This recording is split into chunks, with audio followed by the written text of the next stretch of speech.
Here we go. For another March, we into the sun. Hot day again, above 13.4, above average. Just had a laugh with my anonymous friend before I went out because she has put up with my autistic Asperger's for a long time, so she knows my weird traits, characteristics, and marching for the firefighters, the butchers, the bakers, the nurses, the doctors, the electricians, train conductors. Gotta salute the train conductors. This smells so good. The welders, always for the 10, the 50, and the 3, and always let our empire rise and be hot day. Really, really hot. Way hotter than it was it's supposed to be. Way hotter than it's supposed to be, and that's what we got here. We got some work and got some arbeit and got these beautiful yellow flowers and beautiful white flowers and beautiful environment. Always for the 10, the 50, and the 3, marching for the firefighters, the plumbers, the bakers, the nurses, the electricians, the welders, the train conductors, the butchers, daycare workers who change some diapers for my anonymous friend, who wasn't my friend because of the money, because I never had any. So if I make $1 million a day, I'm gonna give half that, 50%. And maybe I don't spend money today. The only thing I really need is, of course,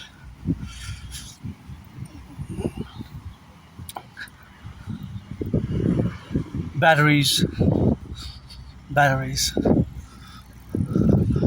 gonna freestyling. Pretty joyous, pretty happy, just financially stressed, but paid my rent, paid my electricity bill, paid my Netflix, paid the internet.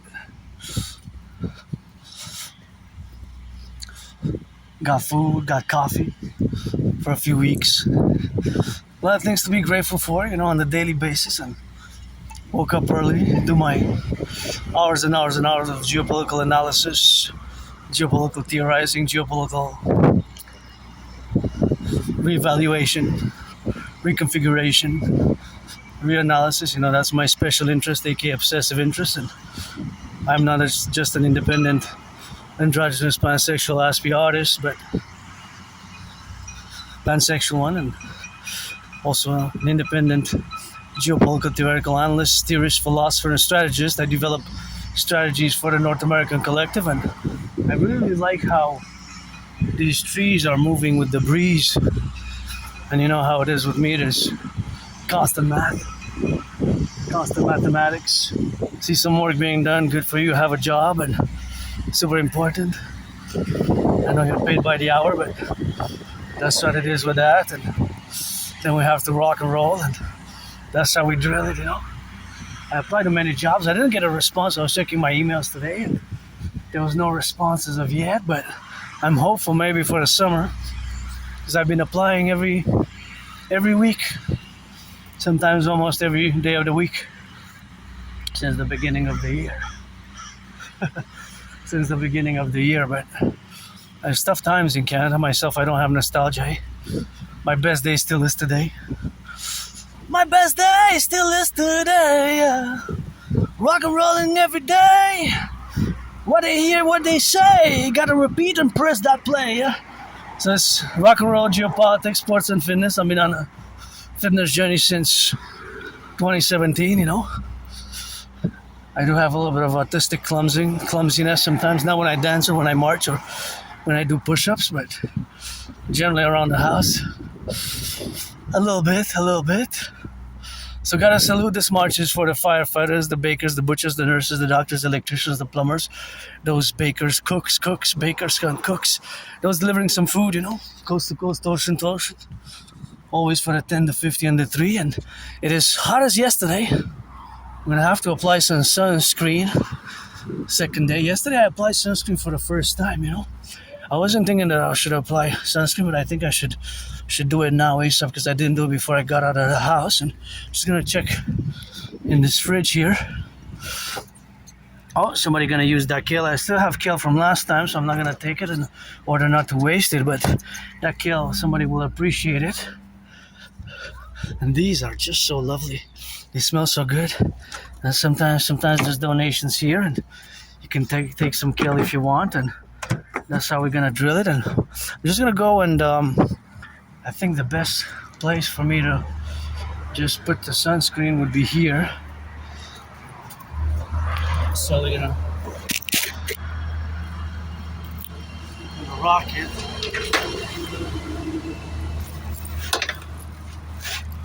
Thank you for the donation. The kale is important, and here I'm gonna take this instrument, plug it in, and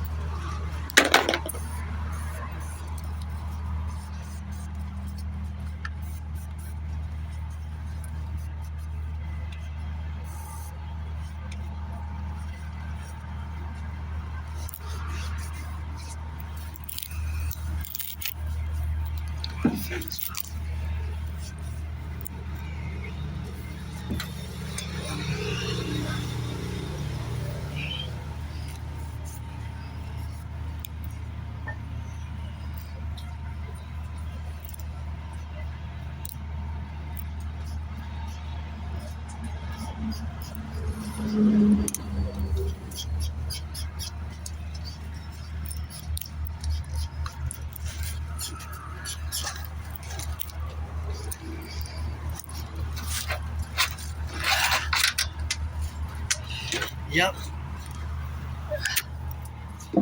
The sunscreen, because it's hot, you know. I was talking to myself. Take care, buddy. Bye bye. The camera. And yeah, I applied some sunscreen. Now I'm ready to rock and roll. And in the sun, in and out. Should we not go to? Well, we're gonna go. Actually, I was gonna go by the river, but again, I left late. You know, so that's the problem. When I leave late, I kind of don't like to go by the river if I leave late, depending on when I leave. But I guess I can drill it in and out to the river and back. That'll be something where we could do technically or without technicalities. Just go to a different part of the river. But usually I have a time sequence whenever I go. Most of the times to the mountain, but to the mountain we're gonna be going tomorrow, Friday, before the Sabbath. Already Thursday, compost day. Compost, and I actually worked on a compost project between 2018 and 2019, and as I take these steps marching, gotta salute the bus drivers. Always rock and rolling for the bus drivers, and you know how it is with me, there's always mathematics, and I wonder how much the bus consumes per 100 kilometers, and there's always math everywhere. You might not see it, of course, but I always try to calculate velocity, different velocities, different sequence of velocities, different calculations such as geometry, percentages, ratios of increase of the consumption of gas per the cost of gas plus the cost of living, plus of course the distances such as here I calculated, and now I'm safe to just turn left or right and just go straight in it and drive it in south, and driving in all the way northeast, west, south, and go round about another round. So here we are. It's another day. It is June 4th. Gotta salute the plumbers, the electricians again, the construction workers, welders. Always open for business and pleasure. If you're 18 plus, I don't want to waste anybody's time, you know. What for, I don't need. And I'm open to friends with services. I updated friends with services. Not friends with benefits is a bit of the past. And myself, you know, I don't have any nostalgia for my past. My life was way, way worse.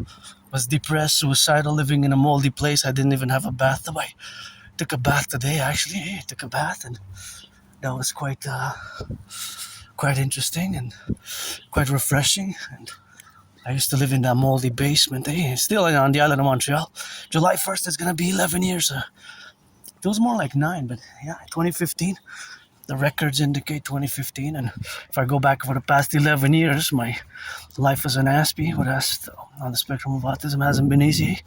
Losing friends, losing jobs, losing friends, losing jobs, making friends, losing them, getting jobs, losing them. But that's not just for me as an individual, but generally for my whole community, those who have Asperger's syndrome and who have autism, and just gotta take a few steps on the side, and that's just the way we live, and we're different, and our neurodivergence sometimes it's more difficult for us to have long-term relationships with friends or jobs, and our behavior characteristics can be seen as odd or strange and outright weird, outright bizarre. It's weird, it can be strange. It takes patience to fully understand what Asperger's is and what Asperger's is not, because it's not a disease, it's not an illness. And yes, in parentheses, I do have the dedie, disorder or disability, although I've improved greatly in social skills, because that's unwritten social rules, social skills, things of that nature. Is where Aspies, we tend to have more difficulty, sometimes not even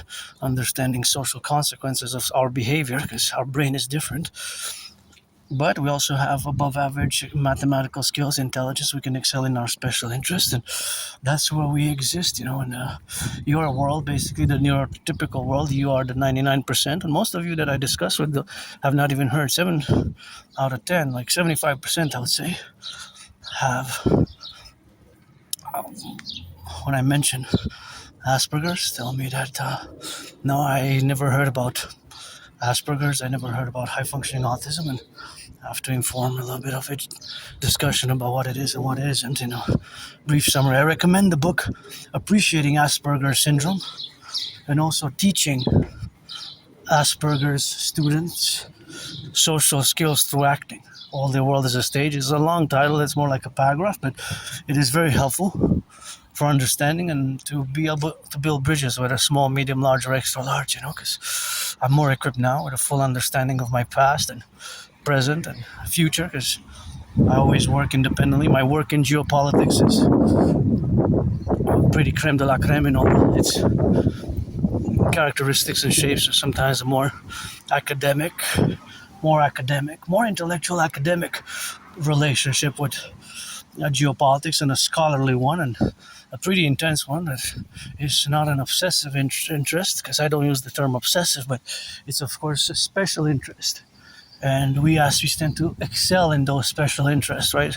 To the point of being savants or innovators or even working in the field, and to the point that I have to repeat that I predicted what's happening now in 2019, October. I predicted that it was going to be an international conflagration. I predicted the current geopolitical realities of today. I predicted them back in 2019, October. And now I'm going to interject some mathematics. Because of course I see this train, and this train goes at a certain speed, and I know that every segment, and calculating I have to define a segment. The segment will be from station to station, from its different stations, A to B, B to C, C to D, C to E, F, or station 1 to 2, 1 to 3, 2 to 3, 2 to 4, 3 to 4, 4 to 5, etc., etc., etc. It will also, so that train will go. I love math. I am no Claude Shannon or Stefano Dobleja or any other famous mathematician, but I do constantly mathematics. So, for example, as I calculate the train, it's always estimation. So, between each train station, the train will proceed in accumulating a certain amount of kilometers and miles in distance. Hey, that's some change. That's some good news. This was a big one, dangerous pothole here. You can see it last week, 2 weeks, 3 months ago. I discussed it whenever I passed by here.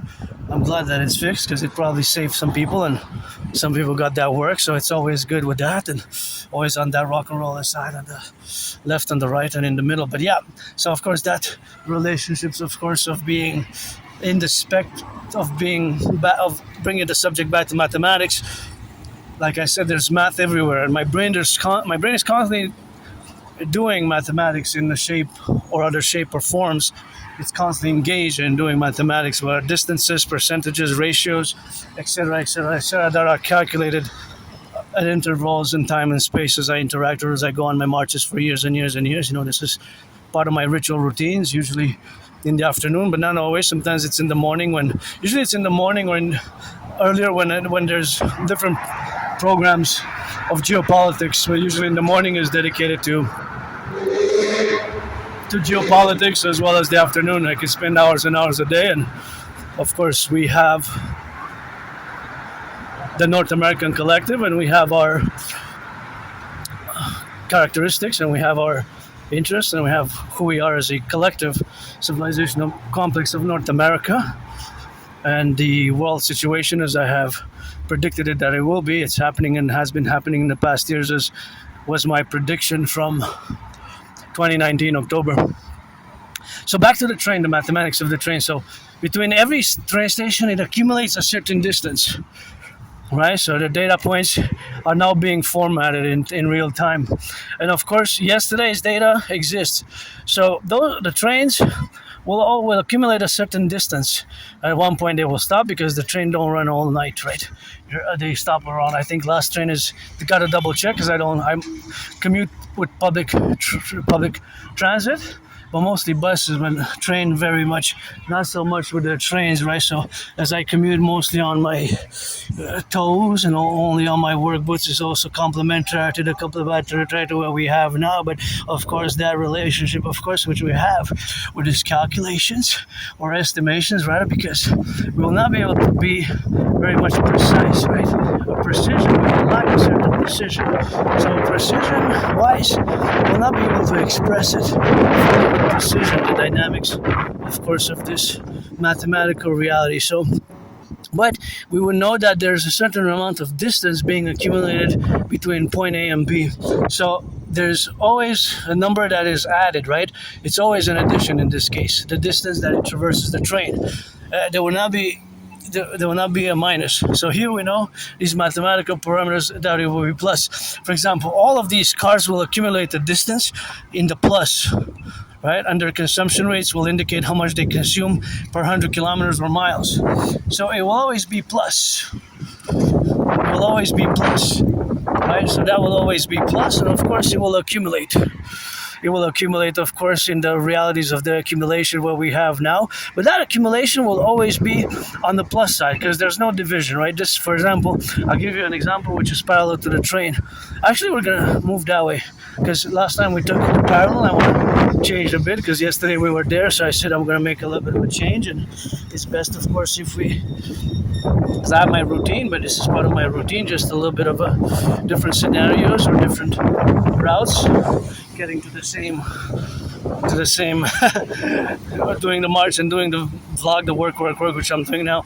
So for example, what we do know about these cars, each and every one of these cars most likely consumes gas, right? And gas has increased since yesterday by 1 cent, and from yesterday was Wednesday. Yesterday compared to Tuesday, it has increased by about 10 cents as well. So it goes up and down, but way more than it was in early 2020 or 2019, right? So all these cars have a consumption rate. If they're not electric, if they're electric, their consumption rate will vary, and their consumption rate will be in electricity. It's gonna get out of the way. 1, 2, 3, 4, and all these cars will, of course, consume a certain amount of oil and gas, right? A certain amount of oil and gas. And so, knowing the information that in North America, both Canada and the United States, all these cars are consuming less than... Most cars run on gas. Most cars run on gas, right? So 95% of the cars will operate on gas. So of course the indication, of course, is also this bus. See, it's not written hybrid on it. Now I don't know exactly how much this car consumes per 100 kilometers. How much they consume per 100 kilometers. But there's a consumption rate. They vary in between the different cars. So this car will have a different consumption rate than that car will have a different consumption rate than this car. It could be 6, 7, 8, 9, 10. But it could also be 11 and 12 and 13.4. That is a higher consumption rate. So that is a higher consumption rate, right? So that consumption rate will be interdependent on the distance. But generally, per 100 kilometers, all cars have a different rate. For example, this car could be 9, that one 7, that one 11, and so on and so forth. So keeping that in mind, 95% of cars run on gas. So 95% of the cars that are operating run on gas, right? So depending how much the distance that they travel, the cost will increase, right? Because for every kilometer, it will consume a certain amount of gas, and that goes in proportion to the price of gas, which has increased tremendously in the past years.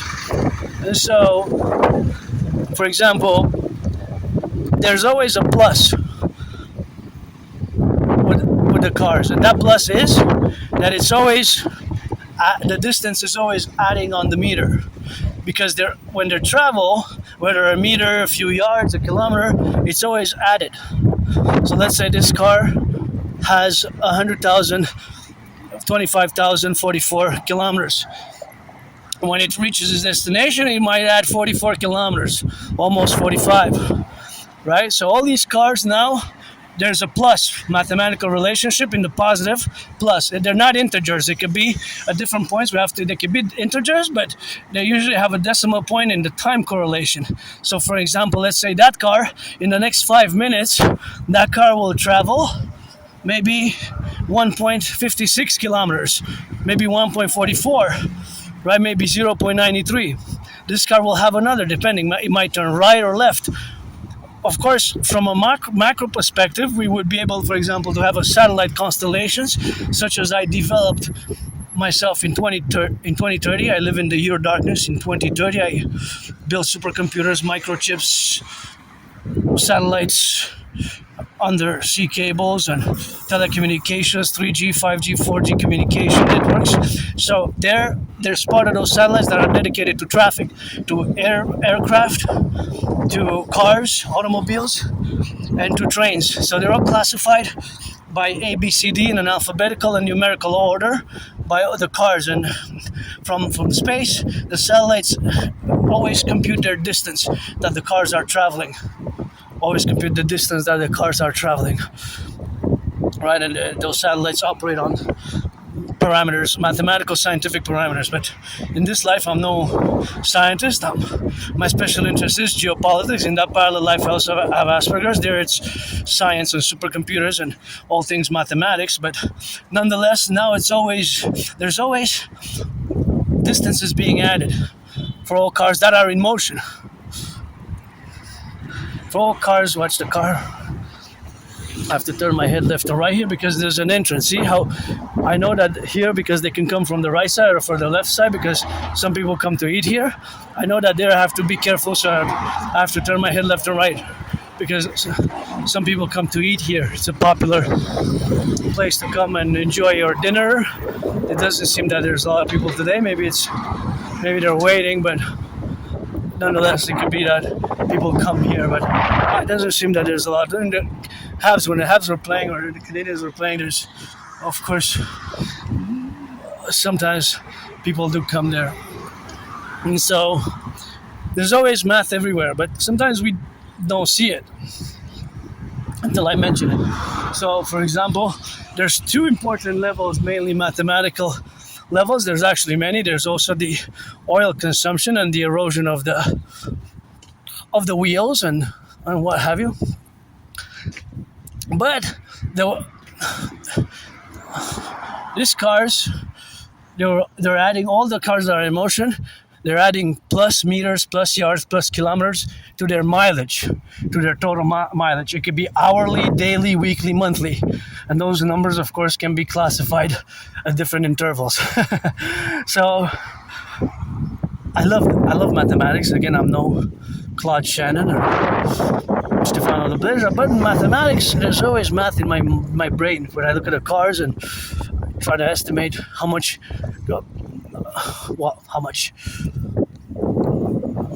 they consume. An Aspie whose special interest is automobiles would actually know a lot of information about the different cars. But this is happening now in Montreal. So there's also the geolocation, the variable for North America. So I'm gonna not go at the global level,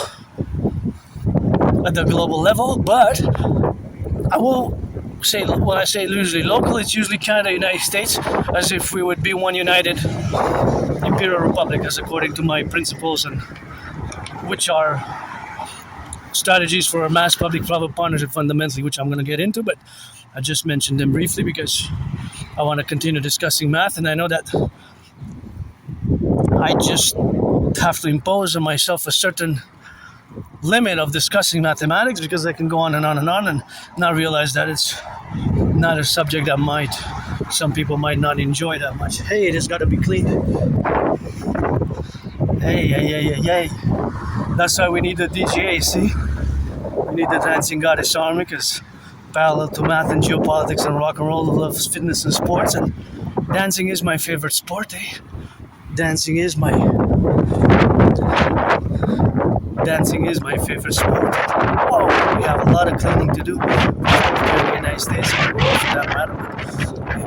I'm, as much as I can be a world citizen and a world peace advocate, I fundamentally haven't even left the island of Montreal for 7 years. 7 years. This month has been 7 years last time that I left the island. 7 years. It's been a long time. I didn't go in Laval or on the South Shore, neither on the South Shore nor in Laval. 7 years.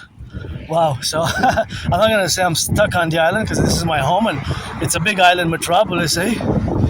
Metropolis city, and it's a big island. It's 2.5 million people and growing, and it's a huge metropolis. Here we're mostly past St. Laurent, a street that divides kind of on the more western part, which is traditionally more English, and the east is traditionally more Francophone, although of course there's exceptions and intermixtures, such as the Lachine neighborhoods and what have you, but I speak French and English perfectly bilingual, like Celine Dion, so that is not a problem for me.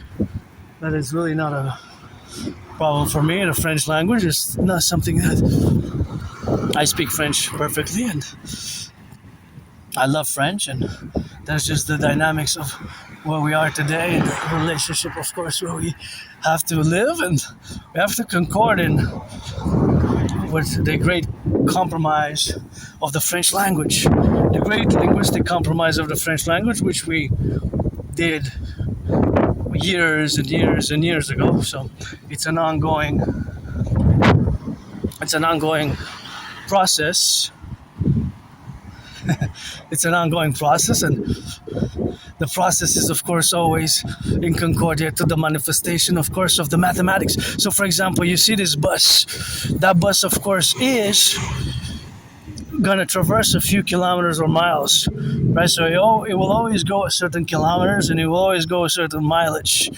It will always go certain miles or kilometers. Because for a bus, we would have the data quantifiable from going from point A to B, quantifiable as going from point A to B, right? So from point B to C, well, it could be A to B and B to A, because it will always go the same route. Once it might go east, then come back west. It might go west and come back east. It might come north and come back south, or vice versa. It has always the same trajectory. So, for example, for a bus, on a daily basis, from A to B might be 10 kilometers. Then from B to A, it might be exactly around the same, right? Almost about the same, because the buses have routes, and then they go from A to B, then from B to A. Follow the bus numbers. Follow the same sequence of routes. The same sequence of routes. The same sequence of routes. And so that bus might accumulate today 400 kilometers in total, or the shift of the person for 8 hours. it goes back and forth, back and forth, back and forth, back and forth, the same trajectory. Although during rush hour, there's often a distinction between morning and rush hour and afternoon. But let's say a bus for the day has 400 kilometers. Now, if the consumption rate of that bus is 10 liters per 100 kilometers, then that bus, if it's not electric or hybrid, if it just runs on gas, most of our public transit buses run on gas. That means that the number would be 40 is divided by 10, that's 40 liters. 40 liters of gas consumption, right? It could be 25, 30, 44, 50, more, even more, depending on the buses, right? Because they have different routes. So you can see, because of the prices of gas, now of course there's different purchases of gas and different dealings. For the STM, they have to purchase gas. I wonder how much they purchase the STM, the Société de Transport de Montréal, on a daily basis, weekly basis. These numbers exist, but they're always formulated because buses now go east, west, north, south, roundabout. There's hundreds of buses, right? There's bus number 93, 44, 66, 11, so on and so forth, right? That are going, for example, this bus. Let's see. This is bus number, I couldn't see it well because I see it blurred, but that bus, and there's another one, so they will always do the same routes. So now there's plus. All these cars, there's a plus factor. That is the distance that they're traveling. The bus and these cars, it's always plus a meter, plus 5 meters, plus 5. They're always adding. There's always an increase, plus, plus, plus. And there's always a consumption of gas that can also be plus, but it can also that can actually be in reverse. That can be minus from their total. If this car, for example, has 10 liters left, the consumption, it's plus, but the consumption rate is diminishing from the total that it's left in its gas tank, right? That could be expressed as minus. So not necessarily that's always a plus, depending on the relationships that we're discussing, right? So I can code it in such a way, I can develop a code, and if I give the code to somebody will say, you're talking about the cars, the distances, and the consumption rate, and the price of the cost of the oil and gas. So mathematics. I'm no cryptologist, by the way, far from it. Geopolitics is, I guess, probably one where cryptology or decoding geopolitical events requires sometimes logical, sometimes psychological and emotional, because it's not all rational based. Sometimes it's hidden fears, wars, and conflicts can be out of hidden fears. And we could add my fellow uncle the cyclists, brothers and sisters cycling as well, but they only consume sweat and water, but that could be a consumption. Because let's say my uncle on the bike it goes for an hour, maybe he sweats, let's say he sweats 156 milliliters of water, right? It could be that it's 156 milliliters of water, the sweat. Now, I don't know for sure, but that's also, like myself also. I start to sweat, it's very hot, and I will also have my own, I'll also have my own accounting, my own expense in terms of fuel and energy, right? So that is also to be accounted for. So it's there's math everywhere. So now keep in mind that it's rush hour, right? I left, it was like 4:44, 4:45, 4:40. It was 4:44 when I checked the watch, when I put my boots on. So I'll add a minute or two. So I started filming maybe 3.5 minutes later, like around 4:47, 4:48.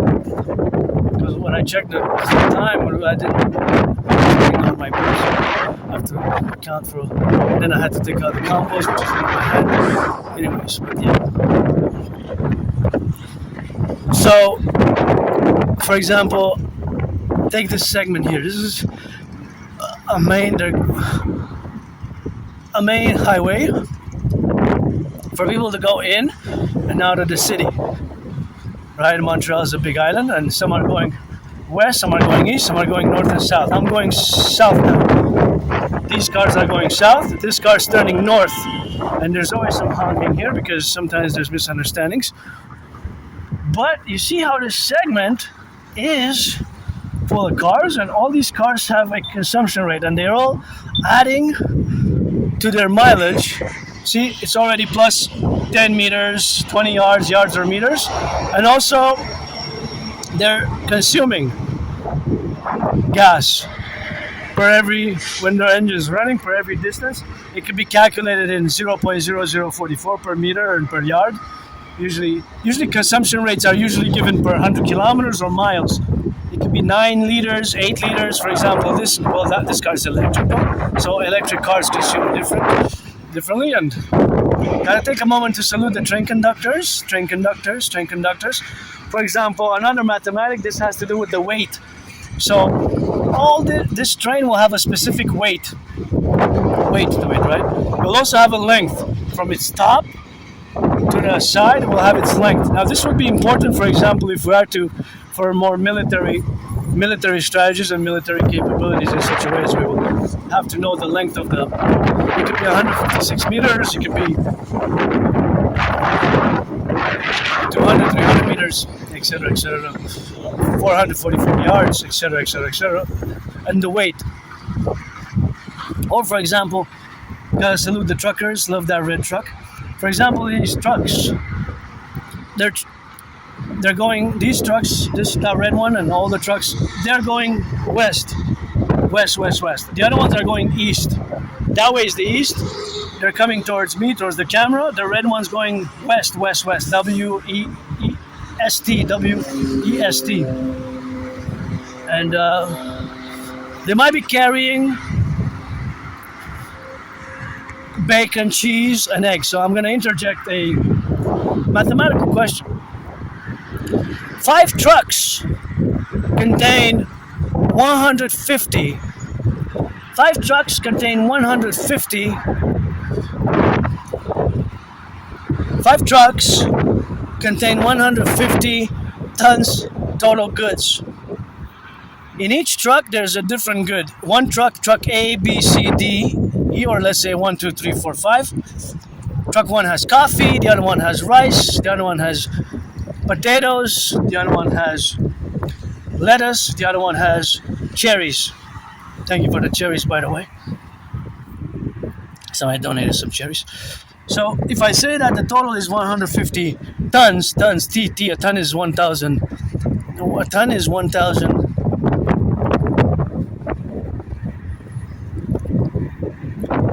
Kilos, right? A ton is 1,000 kilos.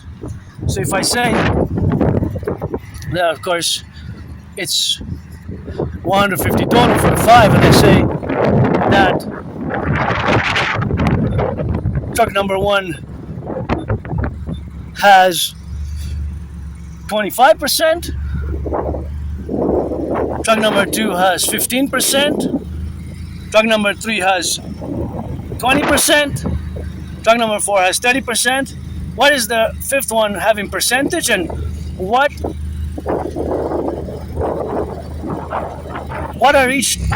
does each truck contain in tons of their respective goods? Because I gave you the percentages with the math. The same mathematical principles will apply. You're able to answer that question. So feel free, if you want to do it, be my guest. And I guess this is a more practical math, because around both Canada and the United States, there's so many trucks with so many goods that there's a ratio of the percentages in them. The percentages. So for example, let's say there's 100 trucks, 1,000 trucks, let's say 1,000 trucks across both Canada and the United States. Those 1,000 trucks, if I say 1% of those trucks have coffee in them. Right? Look at those beautiful ones. 1% of them have coffee in them. Beautiful flowers down there, eh? 1%. If I say 1% have coffee, and the total amount of weight for those trucks is 10,000 tons, and knowing that 1% of them have coffee, how many tons of coffee is there, right? So you will be able to calculate. If I say the total amount of weight for all the trucks is 10,000 tons, And if 1% of those 10,000 tons is the coffee, beans or whatever, powder, beans, refreshed or instant, coffee generally, I'm not going to, it could be specific, but in this case, the total amount, 1%, how much is it in tons of coffee? So you would be able to calculate that. So across Canada, United States now, we would have to classify all the goods that are in the trucks. There could be variations because it's not only food items, it could be clothing or shoes. Then we have the classifications like departments, right? The departments.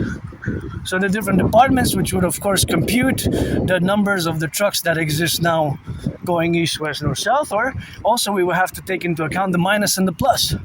The minus is of course when the truck unloads at their destination point of sale, their POS point of sale for the markets. And then the increase, it will be a plus, it will be when they're filled from their supply chains, whether from the warehouse or it could be import-export, because it could be at the airports, and the ports, airports and the ports. 2016. Said 2016 on that. That's what he said. Yeah, 2016. My life in 2016, buddies, was not so good. I don't like going back to that time. For me, depressed, suicidal, a few years. Maybe somebody had a great year, but not me. But yeah, that was. Well, me, it was 2017, my life changed, 2017, my life changed.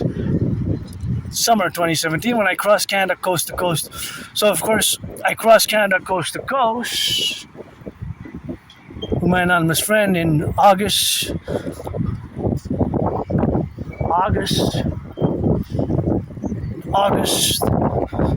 We went to Vancouver, BC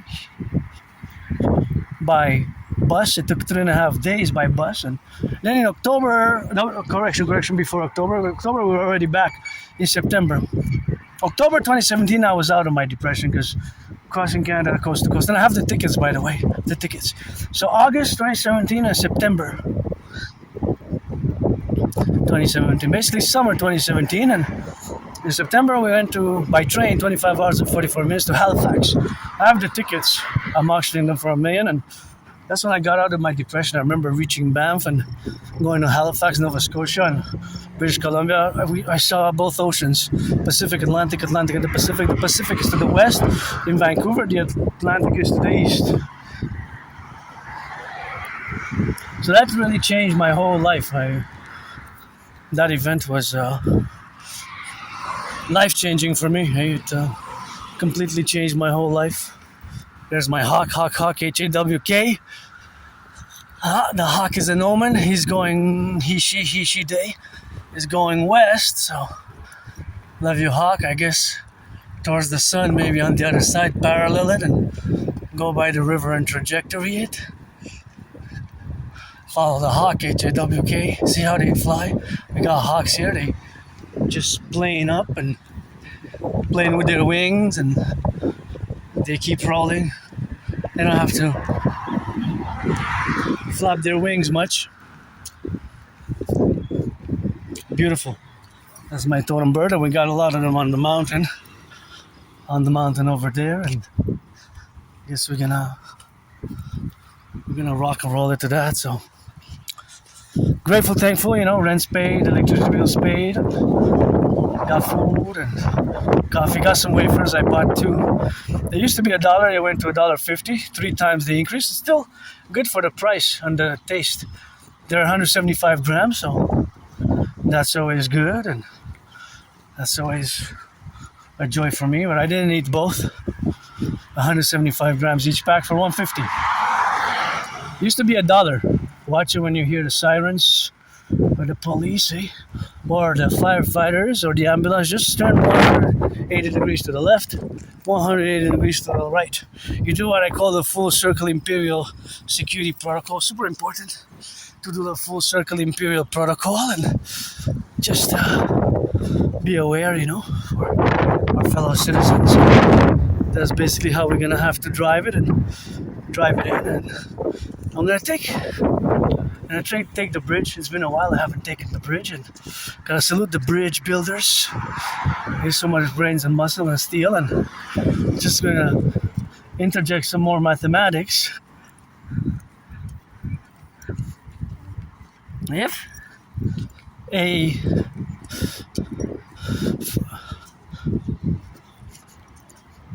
there's 3 cars, A, B, C. 3 cars, they are all from Montreal, they all go to Ottawa. If they all made a round trip, and car A did a total of 444 kilometers for the round trip on the weekend, car B did 425 kilometers, and car C did 475 kilometers. Car A has a consumption rate of 7, car B has a consumption rate of 8, car C has a consumption rate of 9 liters per 100 kilometers. They paid the same price per liter. They paid $1.93. They all paid $1.93.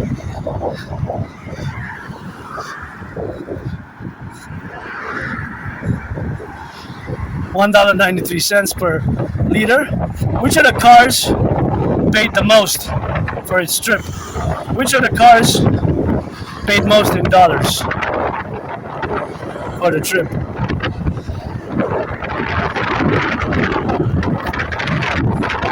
Which of the car paid most? You have everything you need to kind of calculate.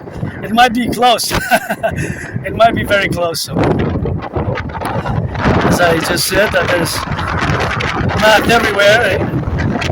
Now there's a high wind here, high breeze. I gotta have to watch my hat. I had to lose it, but it seems that the breeze has increased quite tremendously, and I decided to go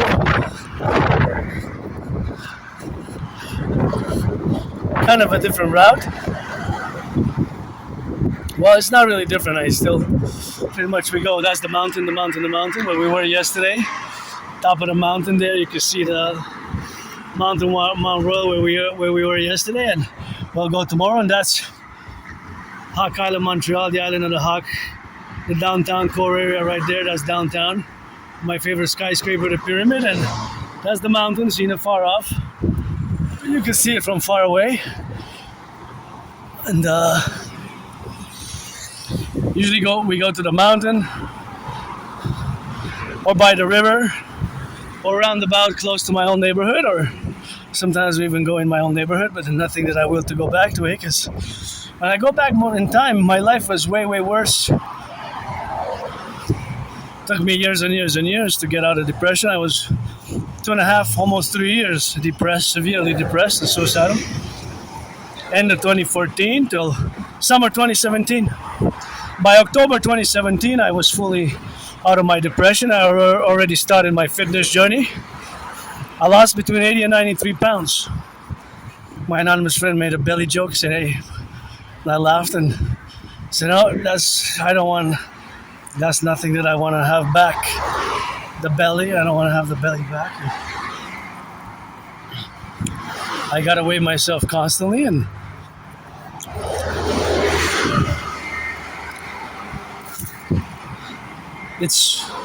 I have been calling for the mass financing of fitness.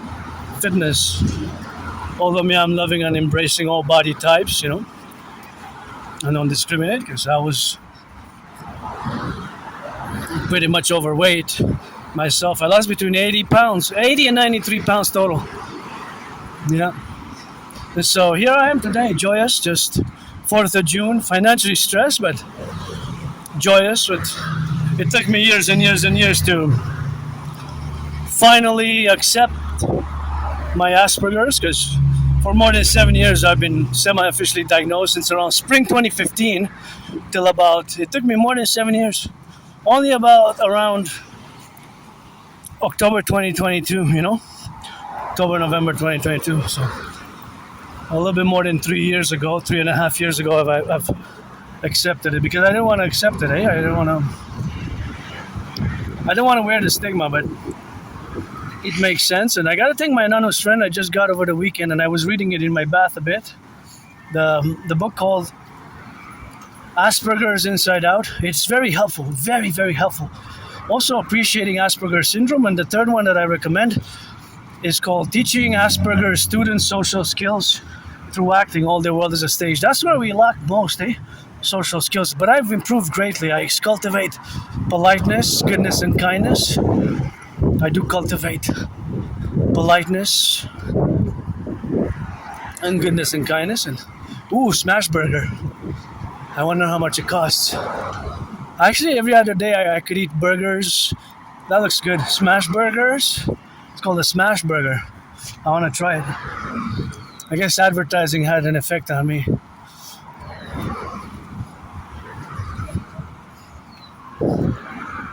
But it looked good. Smash burger. 29 degrees, wow. Woo, it's more than 13 degrees above average. It's supposed to be around 15, 16, 29, wow, this is like June temperatures, This is not June temperatures. I mean, this is like July. It's more July temperatures. A month early. 29, it's even like July 1st, like summer. But summer's not that far away. 4th of June, 22nd. So 18 days, 3 weeks. Summer's at the door. Summer's at the door, and what a beauty. Dream Logistics Incorporated, Dream Logistics.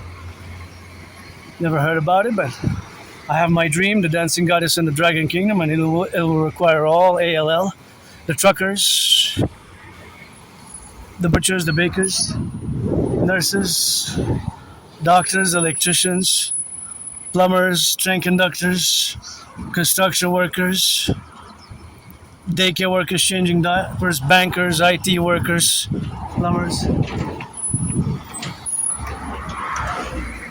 I'm being led to pass here by the driver, citizen driver. Thank you, thank you, thank you. She made a sign, or he, she, they, whatever the case. May go, you can go. Thank you, thank you, thank you. Because here, you have a trajectory where you have to pass by that side. So Citizen X gave me a good smile, and merci, thank you. Merci, thank you. See, that's courtesy, and thanks. Appreciate it. So that's where we are today, with some things that I had to work on tremendously. It required a tremendous effort and blood, sweat, and tears, not just like my fitness journey, but to fully integrate my Aspie-ness, my neurodivergence. Because, of course, that neurodivergence that I have is not a disease, it's not an illness. Sometimes it requires lots of patience, Sometimes tremendous patience is required. Because a lot of misunderstandings can occur in our communication styles, and we have ritual routines and special interests. They can seem very obsessive, very in-depth. It's not really an obsession. It's something that provides us joy and comfort, and even making a living, excelling, to the point that when you enter my kingdom, whether academic, scholarly, intellectual, philosophical, geopolitics, is always parallel with my rock and roll, right? Because I always create rock and roll songs, but geopolitics is my special interest, and that's where pretty much unequivocally spend most of my time, a lot of my time, hours and hours a day. So before we enter that realm, the discussion thereof has to be with, of course, if you're not interested in geopolitics, then best not to engage, because it might be a subject which doesn't interest you, but it affects you or us and us and us.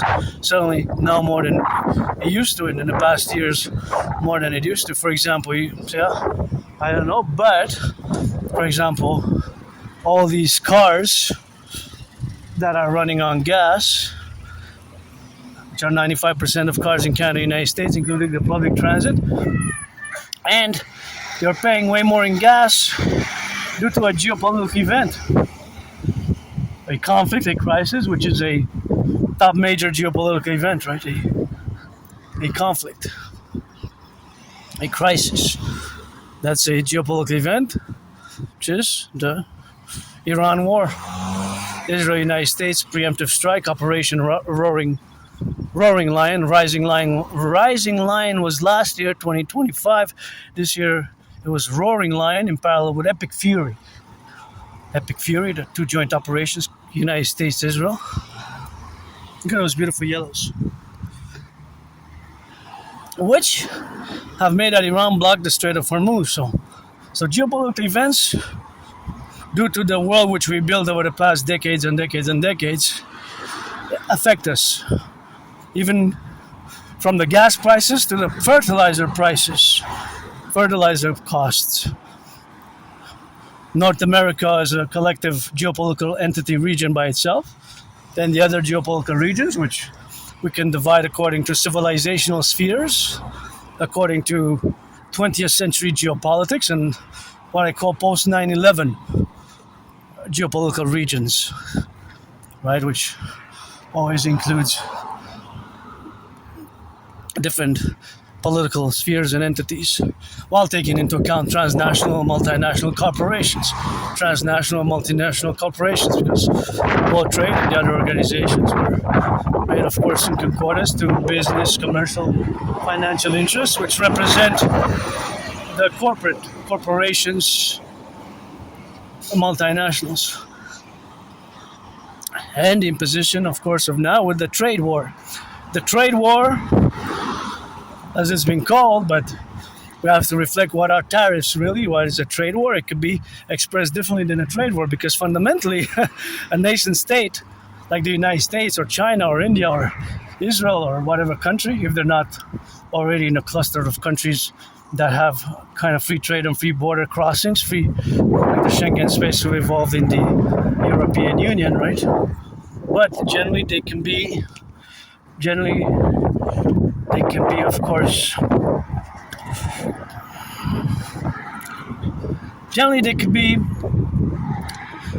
having all their economy internally, meaning a country is not obliged really, or to be forced by outsiders, outside nation, foreign states to, in theory, right? It could be that a country produces everything internally, its economy, that it doesn't need to import, right? Or export, right? A country could decide to produce everything within its own borders, consume everything that the economy needs, from the bread, from the potatoes, from the building, the construction, the public works, private and public. It could have a country, a nation states could have its internal economy without importing or exporting, in theory, right? Of course, that's not the case as we have had it develop, because many countries, even countries that are pretty much have very different systems, such as North Korea, for example, the so-called Hermit Kingdom, also does lots of business with China, Russia, China, and some other communist countries, because there's still one-party communist states in the world. Vietnam has, interestingly enough, over the past 12 years, they dedicated a mass portion of their land to coffee cultivation, and they went from like 25th place to 7th in just 12 years. So if you look, for example, the charts over the past decade at Vietnam, they used to be 14th, 19th, something like that, producer of coffee in the world. So tremendously, their coffee production skyrocketed. Tremendously. Their coffee production fundamentally skyrocketed in a mega way. skyrocketed in a mega way. Not just a mega way, but a super way, because it's just more than quadrupled in just a decade, or even 5, 6, 7 times, something like that. The numbers is hundreds of percentages, more than quadrupled in tons of coffee production, coffee beans. It's quite amazing. I got 10 seconds. 7. I'm not gonna go. I decided not to. I'm just gonna cross here on the side because I don't really need to cross on that side. I just pretty much need to cross on the other side there. But nonetheless, for example, a country could produce everything: tea, coffee, butter, beans. Could produce everything internally, right? In theory. For example, I'm Canadian, Quebecer, Canadian, North America. Let's say Canada. Although we don't grow coffee and tea, man, I guess not pretty much, but we can in the greenhouses. Coffee really we don't produce, we don't grow, right? Because it doesn't really grow. But if there will be ways to do it, let's say, so of course that's just a relationship of our economy that we could have. Well, milk we produce. We would produce other things, right? Milk, but it could be, of course, ginger. Well, ginger, not really, right? But anyways, let's say Canada, we would produce everything. We wouldn't import or export any goods. If we wouldn't import any, oh, look at that pothole. That's a big one. It's a big one there. Can't leave it flat, or well, it's deep also. So in theory, Canada, we wouldn't have to import, let's say, but because we lack certain goods that we don't have here. But let's say Canada, we would be a closed-in economy. So we would have fish, we would have corn, we would have butter, and during the winter, we would have squashes. Electricity here, I gotta say, is from Hydro-Quebec. We've managed to build 63, just like our empire, Let It Rise and Let It Be, the 10 provinces, 3 territories and 50 states. But we would be able to manage internally because, of course, we wouldn't have the relationship of importing or exporting for that matter, right? Because if we just export instead of import, that would be relationships. That would be the relationships of only importing or only exporting. So let's say we wouldn't do either, but we will lack certain goods. We would lack bananas, for example, right? Oranges. But let's say just Canada, United States, united as a 63 imperial. Why? We wouldn't export anything, we wouldn't import anything. We would consume and produce everything we have here now. So we would basically, oranges we would have. Bananas we wouldn't. Coffee? Mexico can provide coffee. There's the mountain, seen it far off, and that's the St. Joseph's Oratory. Every time I see it on the camera, I gotta mention that I will to build the forgotten goddess temple, not that she needs the yours truly speck of dust to build her temples, but let it be 11 times bigger than the St. Joseph's Oratory, the forgotten goddess temple, and of course to build the Imperial People's Coliseum on the Canadian-US border. We're gonna need those cranes. Love you crane operators. I have a little bit of a crane fetish. I admire all those who build all these buildings and the skyscrapers and construction workers on the Canadian-US border. Let's build the biggest ever arena ever built, arena ever built, to build the Imperial People's Coliseum, to have sportus in perpetuities, and that sportus in perpetuities is going to have to be translucent, and of course has to be incremented in all the relationships of where we're going to have sportus in perpetuities, such as UFC and football and tennis and baseball. And I don't like baseball much. Dancing is my favorite sport, but we would be able to have it.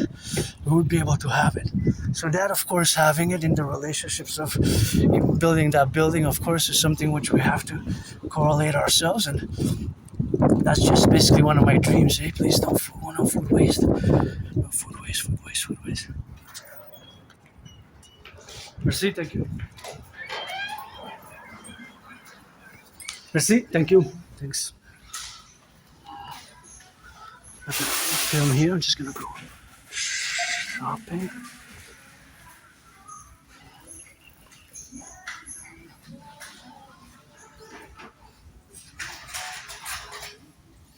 Just need some batteries.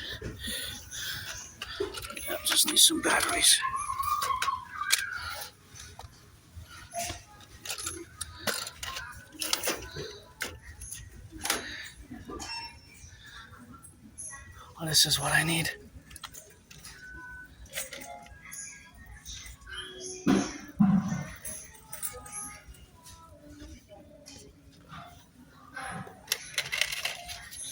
Oh, this is what I need, the AA. The small ones. Gotta put these back.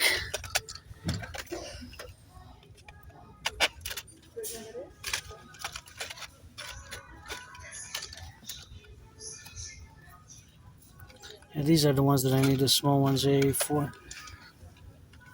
So much fun, this is sweet.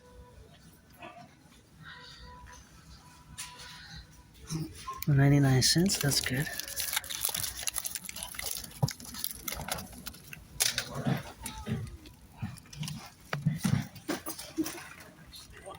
Oh, you want one of those? No worries, no need to apologize. Enjoy. Oh.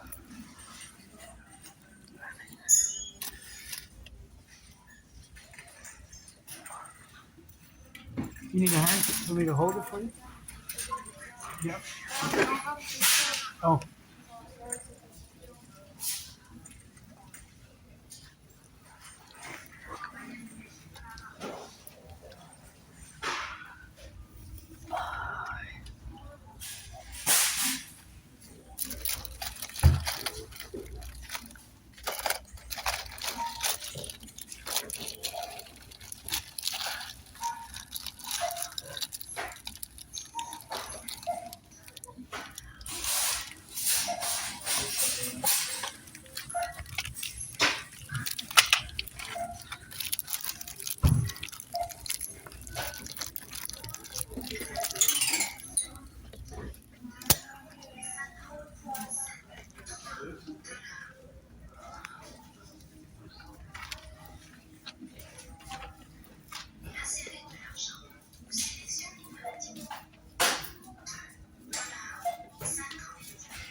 You as well. Enjoy.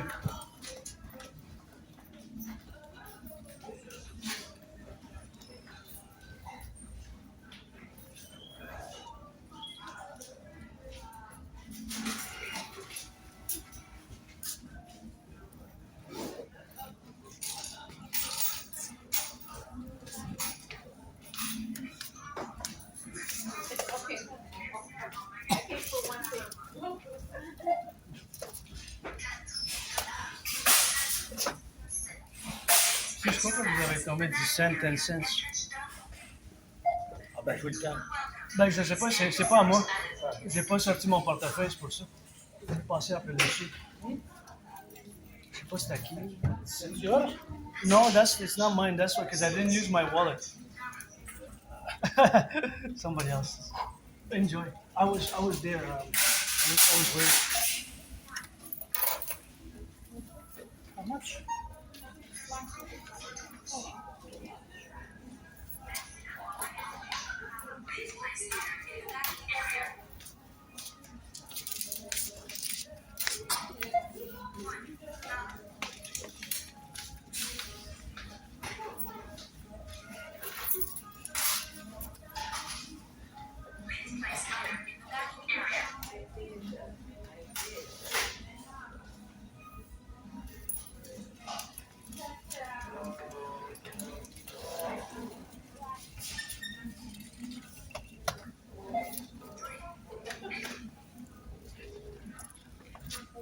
Hi.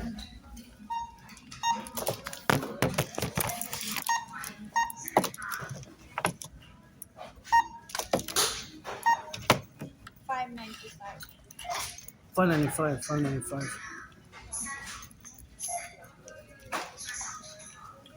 I'm gonna give you 5, and then I'm gonna give you $1.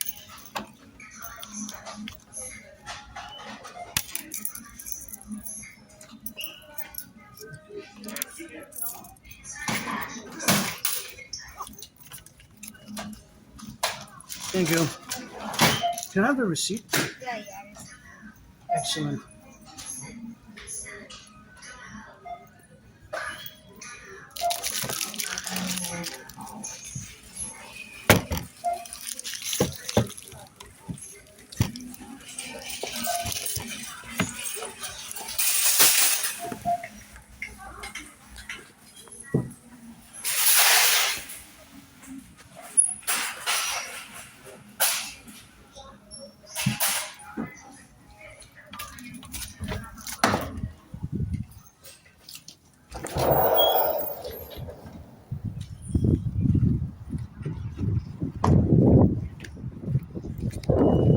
Oh, this is dangerous for the children, man.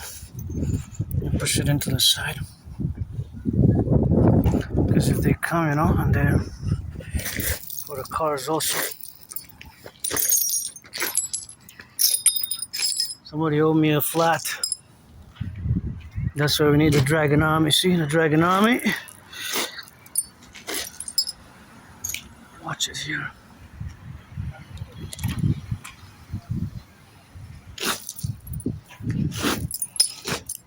Oh yeah, somebody dropped something, so there's somebody maybe on a budget like me, financially stressed, and I appreciate that I do it on behalf. Yeah, this can cause a flood here. So that's why we need a Draconis.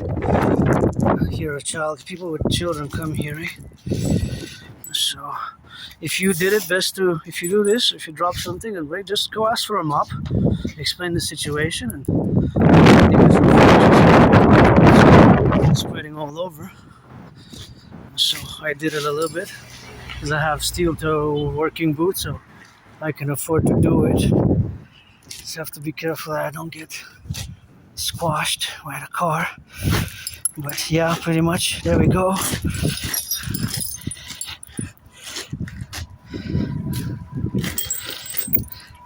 Here we go. See? A little bit better. A little bit better. Somebody dropped something and it broke did a lot of damage. So that's why maybe I was saved years and years ago to do little interventions. And I thought I had pressed pause in the store. I was looking after the batteries, but I pressed it. I guess it didn't work. I just realized after when I came on that I was still filming. Anyways, here we are.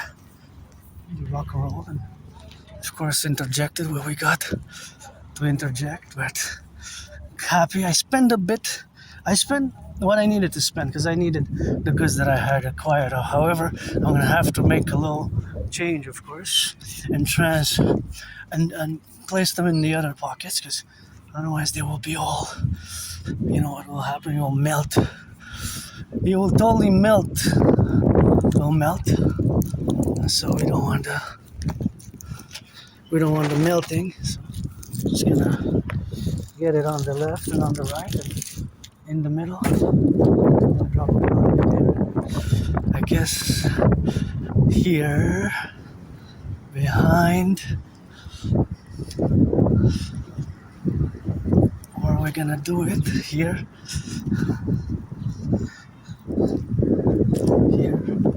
We're gonna do it. Oh, nice breeze.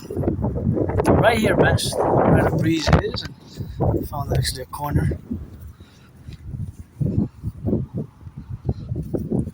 Right here. I take out my bottle of water. It's getting on the thirsty side, So we're gonna replace where the bottle of water is. We're gonna put the goodies. Chocolate bar. Actually, I'm gonna disinfect them because I don't know. I touched so many items, so I'm gonna use my hand sanitizer. It kills bacteria, germs, and microbes. It kills bacteria, germs, and microbes, right? So I'm gonna disinfect my hands and disinfect the little chocolates, little chocolate bars.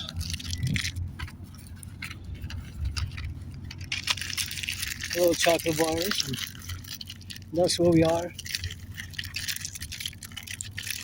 the little chocolate bars. So that's how we're gonna get that rock and roll, and that's how we're gonna structure it.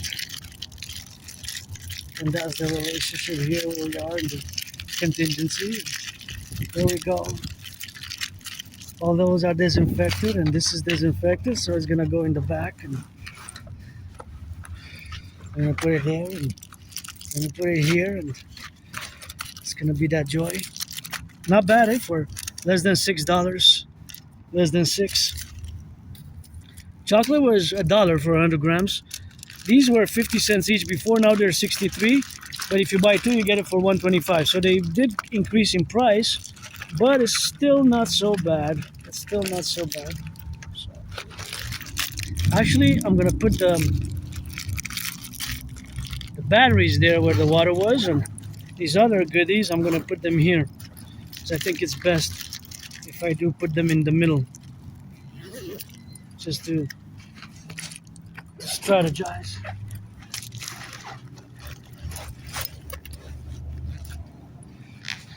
Are they all gonna get mushy? I don't know. I don't know, but maybe. Here we continue the march, and we got some water now. Best if I hydrate a little bit. Best if I hydrate.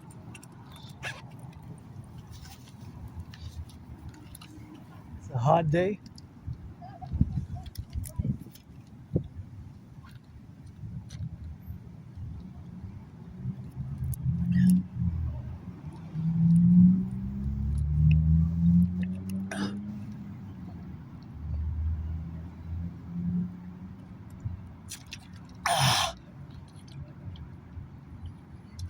Was in the fridge, so it's still good.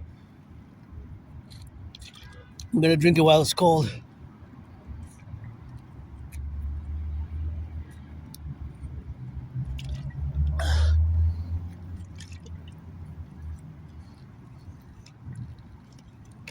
So that's some mathematics for you of hydration. 710 milliliters. So now I can say that I added 710 milliliters to my reservoir. 710 milliliters to my reservoir. 710 milliliters to my reservoir means that I am hydrated for probably the next, well, it's very hot, so probably for the next 3 to 6 hours I'll be okay. But it's best if I do hydrate additionally. And furthermore, throughout the day. Furthermore, and additionally throughout the day today.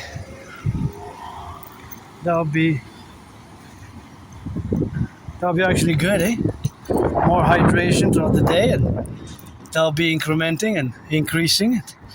But now I'm good for a few hours and good for a few rock and roll sessions, and to do some geopolitics, to meditate, and to be, of course, seeing the representations of where we are now today. It's a hot day, 29 degrees. Wow, I thought it was hot, but I didn't know it was 29. So it's way above what it should be. Way above what it should be. Actually, it should be about 20. Well, it should be 20. Even 20 would be high. It would be like 16, you know? Usually it's about 16 or what have you. That would be more the relationship, of course, of where we have it to be in a normal, what we would consider normal spring weather for June.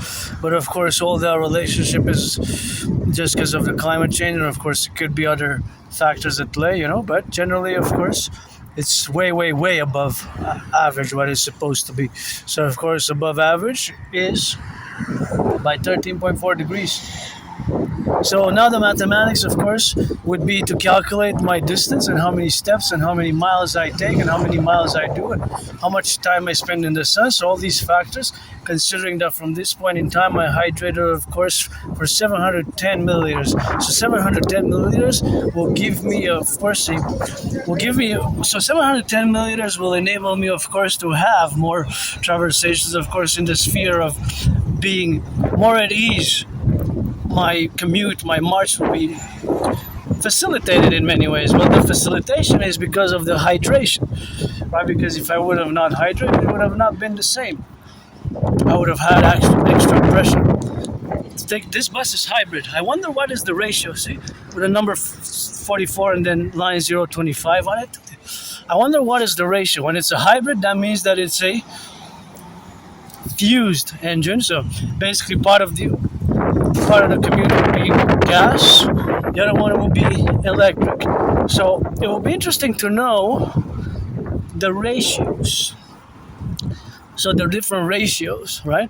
Is it 30% to 70%, 35 to 40, to 65? Is it 40 to 60? Is it 50-50? Is it 20-80? Which one? 20-80, which one? See? Okay, this is mathematics, because if I just say 20 to 80 but I don't specify, which one is 20%? Is it the gas consumption or the electricity? Because it's a hybrid, it has both. A hybrid has both. This I like, it's kind of big. Bigger. This is what we need, see? This is what we need for the Dragon Army. 300 like this for cleaning, for be able to intervene when we have little glasses there and clean the glass, and with cameras mounted and connected to the 5G apparatus for total SSSD, security, service, and surveillance and defense, in parallel with the projects of the CIT and the Dancing Goddess Dragon Kingdom Dream and the Genesis 33 protocol, which we have to revive for total collective, North American collective, and NORAD NATO implementation of the strategies, and in parallel with the Genesis 33 7-year protocol. But of course those Gs, whether they're, I think those are 3G and 5 and 4G there, because usually the 5G are usually smaller, but as a mass public-private partnership, the Dragon Army going to live stream 24/7 as we fuse Canada, United States, and of course as we merge the fuse across transcontinentally. So that relationship is of course now to be in the incrementation of, I love this building. It's just going to wait a few steps, one, and then now they're safe. Just what I did, I just waited for them to cross because that they were going to advance, so that's why I stopped, for their safety, my safety, you know. The protocols which you're familiar, if you look at past videos, you can check that I implement individual security protocols for the public, so that usually sometimes I stop or I take 4 steps to the left or 4 steps to the right in the parameters. So 4 steps to the left or to the right in the parameters, that is just the relationships, of course, of where we are to be on the drill. So that drill is of course the public-private partnership relationship. So that is the fecundity of, wow, look at these. These are awesome. Look at those. Wow, these are gorgeous. These ones also, they're so nice. They're so nice. They're so nice, eh? And they also emit like a smell. From here you can kind of smell it. And these are actually, I don't recommend you do, but they're actually edible. For years I've been eating them and they have a good taste, but that's where we got now, of course, to be correlation. And that's just that drill where we are. And yeah, you know, and that van was perfect. We need some red and green with rainbow dragons on it, maybe a bit bigger, to be able to have Dragon SSSD legions based on my philosophies, and with all the protocols of security that the police, of course, RCMP and the FBI, which are going to fuse into the CPS has, and the CSIS and CIA, we're going to fuse into this Imperial Security Integrated Service, Imperial Security Integrated Service, the Imperial Security Integrated Service, and formulate my strategies, protocols. And this is a transportation hub here. It's called Angry Neo. I kind of like how it's done, but it's every time I look at it, I remind myself that there's so much re-embellishment and so much work that we have to rebuild our infrastructure. That's why my DRT has to be implemented. But just looking, I'm gonna, I guess, get a closer cross on the other side, or can get a closer evaluation. But it's not the first time that I discuss it. I guess I can pass by it in order to fully check it, because lots of our infrastructure needs mass rebuilding, especially the public transit. Public transit. And here, Boulevard de Trinidad, the other, I was doing, of course, an evaluation, and I was exploring how maybe on the other side, maybe it was changed, but like 2 years ago, I was saying that how rusty that, and maybe it's on the other side, how rusty it was, how super rusty it was, the street name there. Maybe it's only rusty on one side, This is an interesting Volkswagen. Kind of looks like the Quebec flag a bit. IQ Buzz, is it electric? IQ Buzz. Huh. I will actually buy an electric if I would have a car. I wouldn't own a gas. But I would like to own a Cadillac, 93 Cadillac, and you know how I love to look at the planes and do some math. See that plane, for example, now that's in the sky. On the screen, it might seem like it's traversing maybe between 5.5 and 11 inches. The reality, if we were to draw a line on the ground, a continuous line, a segment connecting the plane to the ground, whether a laser or a straight line, that if in fact it has already traversed many football fields, many hundreds of meters, not kilometers, but of course it's traversing a great proportion. But of course it's traversing a great proportion in the proportionality that it's traversing. So basically, look, now I'm going to count, of course, the 10, 9, 8, 7, 6, 5, 4, 3, 2, 1. Then you can see that it's already traversed many meters, maybe a few kilometers already, because I know the segment, it's just like on a map, right? The segment will represent a certain proportion. So of course now it's already crossed a few kilometers, because I know that it's going, of course, east. It's heading a little bit south. So it's going east, south, right? So that's basically the velocity of the plane. Isn't it amazing? I love doing that. That's constantly in my mind, eh? But it's estimations. But because I know the island, I kind of estimate that between there and there, although the illusion on the camera is that it was just like between 5.5 and 13.4 inches on the camera on the screen. But the reality is that it traversed kilometers. Think of it on the map. On a map. If you think about it on the map, of course, if you think about it like how a map is, a map will show the below the ratio 1 divided by 100,000 or 1 divided by a million. 1 divided by 100,000, 1 divided by a million. For example, look at that plane now. See the plane in the sky? So if we are to count, well, now we're losing line of sight. But that plane is actually going at it looks like the twin of the other. Is it twins or what's going on? Is it the same? Am I having deja vus? The twins. So, of course, it's in the sky, right? So now it's actually going lots of kilometers and miles because it's going very fast. But we don't know its speed, right? So, but you look at the plane and you see, hey, it's just a few inches on the screen. Yeah, but that's the representational proportion of a distance because it's in altitude. It's high in altitude and it's going east and south. Looks like the twin of the other. Twins, maybe they're twins, red and white. I saw some red and white together. Maybe they're twins. But of course they're doing, of course, on the left and on the right and in the middle. And of course proposition and of course something what we have, of course, now in the relationship of the fecundity or the facultative mathematical representation of the ratios and the scale. It's a scale also. There's scales involved. So specifically a scale. So the scale on the ground will be proportional, of course, to a certain mass representation. So, for example, because of its scale, it might not be, of course, the same. It might not be the same as you see it on the screen. So you would see it on the screen as a few inches.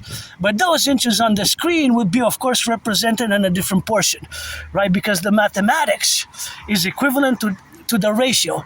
So that's why on the screen would appear, of course, to be a certain proportion where we are now. So a certain proportion and the facultation, of course, to be on the screen will be the representative aspects of that dimension, right? So from there to there, it might seem like it's just a few yards. So if you think about it, for example, in the military department of the United States, right, for example. So if we are, of course, to have a segment. So for example, let's say the planes, of course, how they bombard. The F-16 would be a certain faculty that they will have to traverse. So if we are, for example, to discuss military affairs, how will we bombard a certain segment? Of course, we would have to bombard, of course, a certain segment, of course, so that we don't harm the civilians. So that population where will be, of course, integrated for us in a facultative manner, we will have to determine mathematically the scale, right? So this is also applicable for the military F-16s. For example, F-16s when they drop the bombs. So if you see the plane in the sky, it only looks like only a few centimeters, but because it's so high up in that minute that it already traversed kilometers, many kilometers. So that's the velocity of the mathematics. the mathematics, right? It's velocity. So velocity is speed. So, for example, me, I could take a few steps here by looking at the plane, but the plane has already traversed kilometers and miles in that same seconds. But on the screen, it's an illusion because when I filmed it, you will only see a few inches. You see, that's just inches, but it's not inches if we are to draw a line on the ground, right? So, that's mathematics. But that's velocity. Velocity, speed, and distance, right?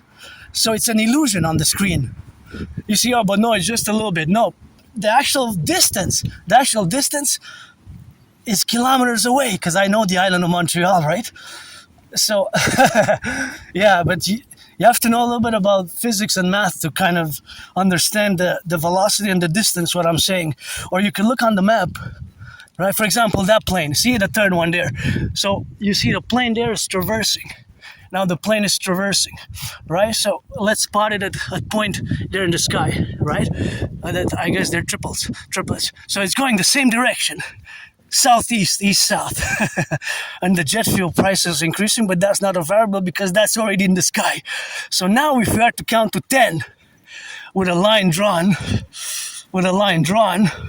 of course, that will be the line drawn, of course, and that line drawn, of course, is something which we gotta correlate. So, in that same sequence of the seconds, it's already traversed so many kilometers, so much mileage in just the 5.5 to 13.3 inches. In reality, it looked like it was following the same pattern, it was going the same direction, but the speed might have been different. From my observation, it was at a constant speed, but actually because it's so high in altitude, the speed might have been increasing or even slightly decreasing. I think that the speed was constant in a variation by a few kilometers, miles per hour. Maybe I'm going 15 miles per hour, my steps. So you see the illusion on the screen? Because it's so high up in the sky, and when I point the camera at the distance how it's filmed, it's just a few, but no, it's not a few inches. It goes very fast, it's high up. It already traversed a few kilometers. If we are to draw a line, like a laser pointing from any place, and it's huge, right? The plane is probably big, right? And then if you would connect that laser beam on the ground from its place, from any point on the plane to any point on the ground, in these 44 seconds that I discussed it, that seemed like it's maybe between 5.5 inches and 13.4 inches on the screen, the actual distance that the plane traversed is miles and kilometers. That's like a scale on the map. Just like the scale on the map. Like when you look at a map, right? You take a map of Canada or United States, you see at the bottom the scale. The scale could be 1 to 10,000, 1 to 100,000, 1 to 1 million, right? 1 to 1 million, 1 to 100,000, 1 to 10,000, whatever the case may be. So that is just like if we are to parallel, that's probably a civilian planes. Those three were probably civilians or carrying cargo, whatever the case may be. But if we are to correlate it in an airplane, for example, F-16s or F-35s or the ones that we're going to build together when we're going to get rid of the border and fuse, we're going to produce the Hawk X-44 Hawk. The X-44 Hawk based on the Manta. But these are going to be only for defense. The other policies, foreign policies of preemptive strikes, we're going to have to determine in consequence after implementing my Trinity artilleries and with the ceasefires being implemented and what have you. So those ceasefires being implemented and what have you, of course, we got to get it for the left and for the right and for the left and for the middle. And that's just the category, of course, is where we correlate ourselves to be. So that is math. That's direct implications also for defense capabilities and strategies because, for example, when we are involved, for example, in bombardment. So if we are to bombard by having a fleet of jets, the Imperial Hawk fleet, HAWK, with the Hawk 44s, which we're going to build integrally, and of course the Hawk 44s, which we're going to build integrally, are going to be for defense, and they're going to, this mathematics of the scale will have to be nurtured by, of course, also and understood, for example, for the bombs that exist that are laser guided. right? Laser guided, because let's say it will be a certain area that has to be bombarded, but then a certain area we won't bombard because there's civilian population. We're only going to bombard the warehouses with the weapons, the warehouses with the tanks, the areas where there's military equipment. So that's where the scales are to be applicable as well. See here again, that's why we need the Dragon Army. Maybe I saved maybe the police vehicle that just passed a flat now. See, that's why we need the Dragon Army, because, well, we have all these, and I guess that's why I would save myself, eh? That's why I would save myself, to do a little savings around the way and do a little of these interventions, eh? I'm somebody, I don't like violence, eh? I do not like violence at all, but I am hyper vigilant, eh? I'm hypervigilant. I live with my, I guess, PTSD, and my hypervigilance, it's been a constant, and I don't like violence at all, but I survived a COVID. I remember being kicked on by several individuals. I was downtown in Montreal. It's getting kicked on the floor. It was like dawn. I went home, and once I was attacked. I survived a vicious, murderous, homicidal in nature surprise attack. I was hit in the head. Hit my head on the concrete. And of course, I hit my head and was all bloodied up. Had a severely dislocated right shoulder, right arm.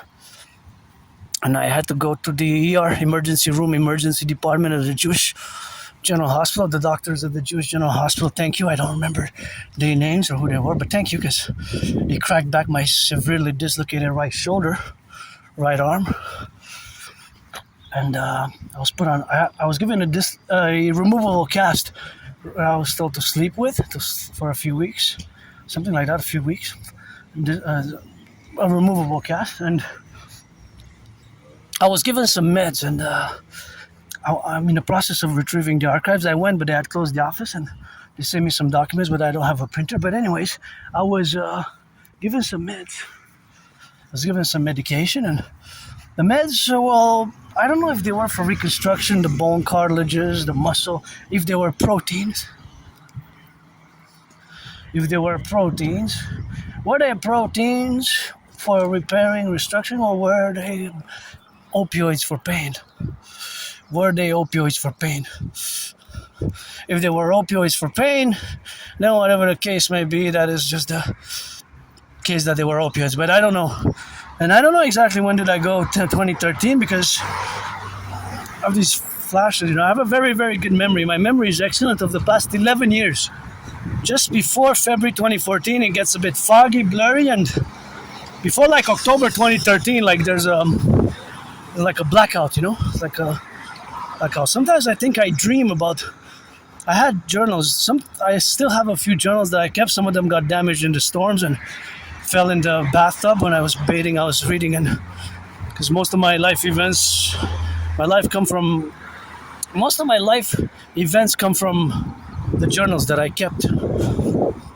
Doesn't matter, I died so many times in the past 11 years, even during COVID, COVID, I always say I died during COVID, being reborn, nothing that I want to go back to. But October 2019 is when I predicted that there's going to be a World War III type of international conflagration, and I started feeling sick mid-February 2020.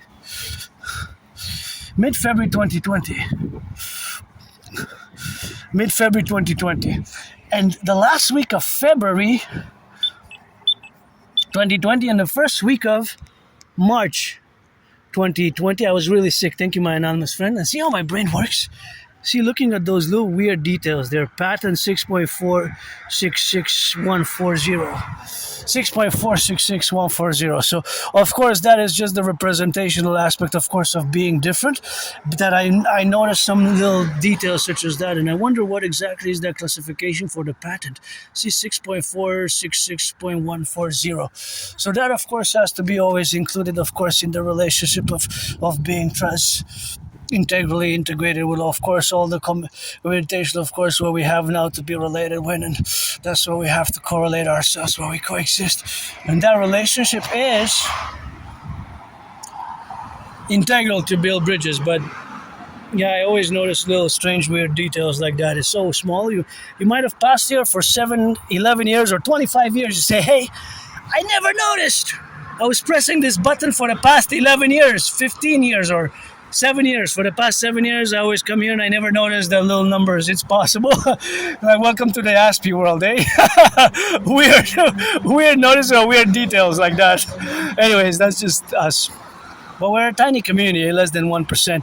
Less than 1%, of course, what we have, of course, to correlate. And, of course, that administration is for the fact, of course, that we are to be enjoyed. And, of course, something what we have, of course, to be correlated with. But, of course, that difference is also not just a DD in parentheses, a disability and a disorder, but it's also a SS, a special skills, So that special skills is, of course, something what we have to correlate with now and integrate with now fully. So basically, for me, it doesn't matter because I died during COVID, and my anonymous friend is helping me out. If I make a man a bit, I'm going to give her half. And of course, I got to say the relationship, of course, of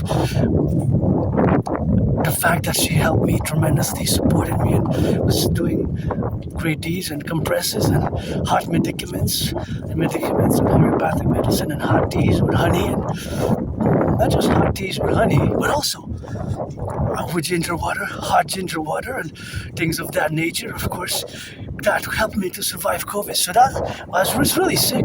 Last week of February, I was really sick. First week of March, I was really sick. Really, I thought I was gonna die. I mention it often. I guess many ways I did die, but I survived. Survived COVID. I died during COVID, changing my name officially, Adrian H. Dragon. Adrian H. Dragon. Adrian H. Dragon. Okay, Adrian Hannah Dragon. Keep my name out of your mouth if it's not for a blessing. And that's just how we rock it, Rocket on the rocket with some science, and we're trying to. Since last year we didn't go to the river there. That's where we're headed, and I don't know if I'm gonna get exactly the 2 hours because I don't want to prolong the video for more than 2 hours. But I decided to come by here, because it's a pleasant commute which I like to do. It's one of my routines for the years. It's just that I haven't been since last October. I think October or November or last year, something like that. So, for example, back to the segment, right, on the map. So on the map, you see that there's a scale. So, for example, 1 centimeter, 1 inch might represent on the map a kilometer or 10 kilometers or 44 kilometers or 50 kilometers. The scale, or you can Google and see scale on the map. Usually on the map, you can get a map of Canada. It could be a meter, it could be a few inches. A map of Montreal could be a few inches, 44 inches or whatever inches or however millimeters or meters. But that's the scale that it represents a big portion, right? For example, when you look at a map, you see at the bottom that there's a scale. So that scale is actually every centimeter can represent a kilometer. And here's for mental health. But I don't need much support, maybe.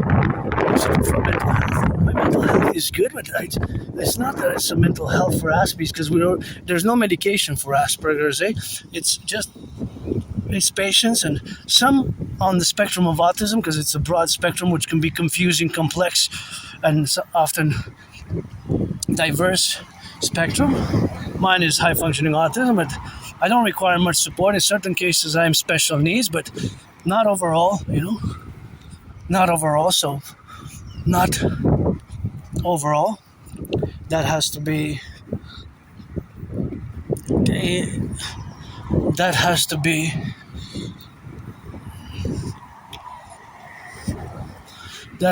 understood properly.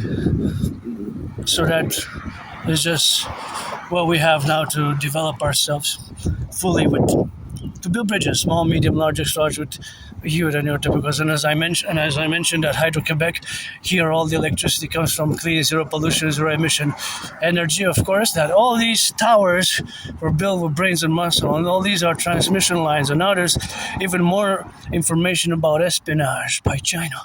We're going to have to do a mass census and implement my Trinity of theories across not just Canada and United States, but primarily Canada and United States, and revive Genesis 33 protocol, but just to salute, because civilization is a privilege. Eh? That was my thesis of 2023, the privilege of civilization. And as you can see, that these towers, that we have, sometimes we take it for granted. The running water, the electricity. Gotta send some rock and roll salutation and get going. Good job, because I think they already started to repair the broken water main in Atwater, Montreal, just like the Crow salutes yours truly.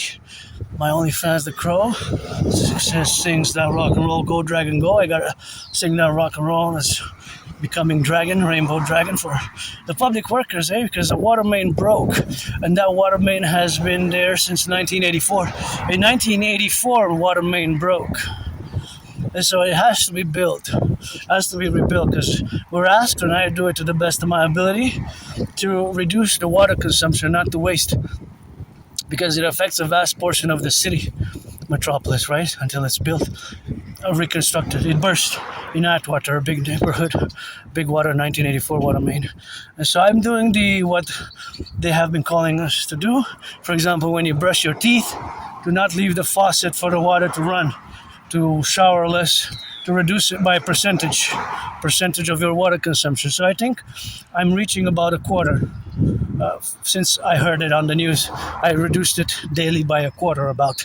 Not half, I was trying to do it by half, but my estimation is that I reached about a quarter, but I might not be able to really reach half, because my daily water consumption for the coffees and the shower daily, and I live a very fit, active lifestyle, but brushing my teeth, that I reduce it. I reduce the water consumption there, and the water waste generally when I do the dishes, because I don't have a dishwasher. I don't mind, because I don't mind doing dishes by hand. I actually like doing dishes. It's kind of calming, soothing for me, because I love water. But anyways, back to the segment. Of course, if it would be for military planes, right?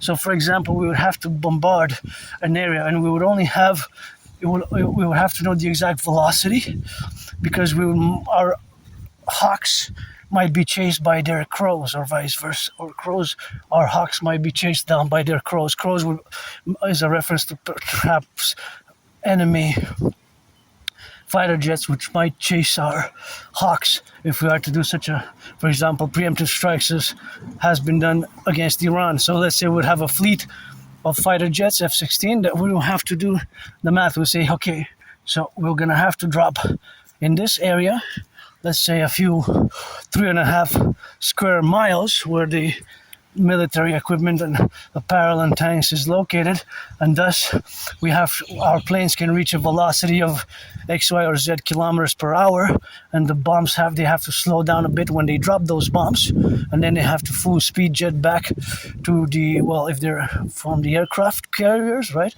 If they're from the aircraft carriers, that would be the calculation of the math, just like I calculated in the sky the plane's velocity, and the fact that the segment that would be kind of covered is a vast area on the ground because of the altitude and the velocity, which is the speed and the direction. Now I don't know the whole speed, but they were going east, slightly southeast. They looked like they were going actually towards Halifax, Nova Scotia. So yeah, it applies to military aircraft as well, especially to just the example that I did it myself. So, for example, if you're part of sending a fleet of military aircraft, you have to take those into account so that your planes don't get chased and might get chased down by the adversarial enemy planes, which might have the capability of striking down the planes. Look at this beautiful. So nice. So there's always mathematics going on in my brain, some velocity, distance, proportion calculations, and I love math, and I know I can go on and on and on, but that's always an exciting example when I go on my marches to discuss these realities which we're not maybe conscious. We're not maybe fully conscious, right? Because you might look at the plane in the sky, and you might see a plane in the sky is going a direction, looks probably nice, whatever, X, Y, Z, but you might not necessarily see the math, as I just mentioned it, with the distances, the illusion kind of on the camera, and the actual reality that on the ground, you would have traversed a big distance on the ground. big distance on the ground. So that's that's the reality, though. And for several fighter jets, of course, going fast, supersonic jets, they can go really fast and they can cover an area of distance. And that also goes with ICBM rockets, which in a parallel life I design, create intercontinental ballistic missiles. Intercontinental ballistic missiles, which I create and design. So that is just the reality of beautiful rosé.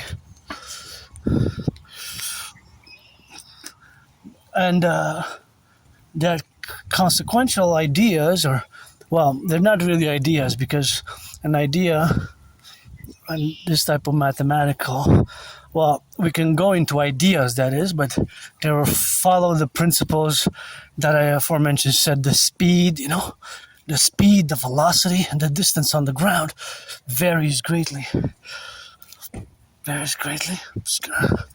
So that's where the mathematics, how the math is everywhere, but just you have to see it yourself. You have to also, maybe, I guess, like that this type of mathematics, but you have to like it. So you have to like it, of course, in the relationship of what we coexist now.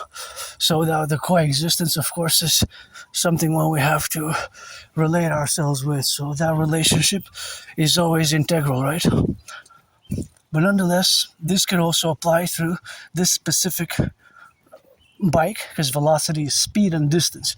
When somebody says velocity, automatically velocity, it includes speed and distance, right? Speed and distance and speed, vice versa. You have to include both speed. Well, the speed is the distance as well. That's actually correction. More direction, because the speed is in the distance, basically.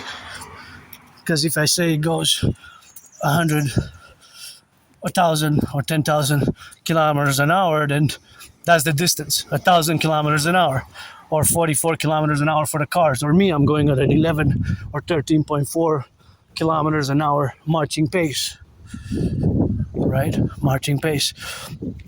So that is, for example, this cyclist is going XYZ, whatever, 15 maybe kilometers an hour, or the car 44 kilometers or 156 kilometers. That's a bit high. That's a bit speedy. Don't speed that. That's on the autobahns in Germany more. But let's say 110 kilometers an hour, right?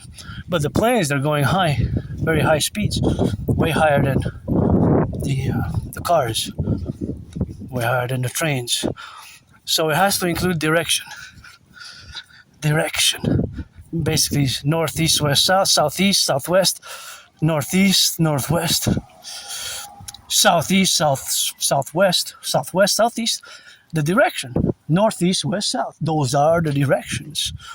It has to include when you say velocity, right? So, wish I could buy my anonymous friend a house anywhere here. So now, because we're the kind of last minutes before we reach the river, I just want to discuss geopolitics. It's important, and to make note of the geopolitical events of today, and the relationship, of course, of having the ideas and the theories of my theories are not just theoretical, but they are to be put into practice, to be put into work, and will require a mass public trial of ownership. And it's important when I always mention my work as an independent geopolitical theoretical philosopher that I predicted what's happening now in 2019.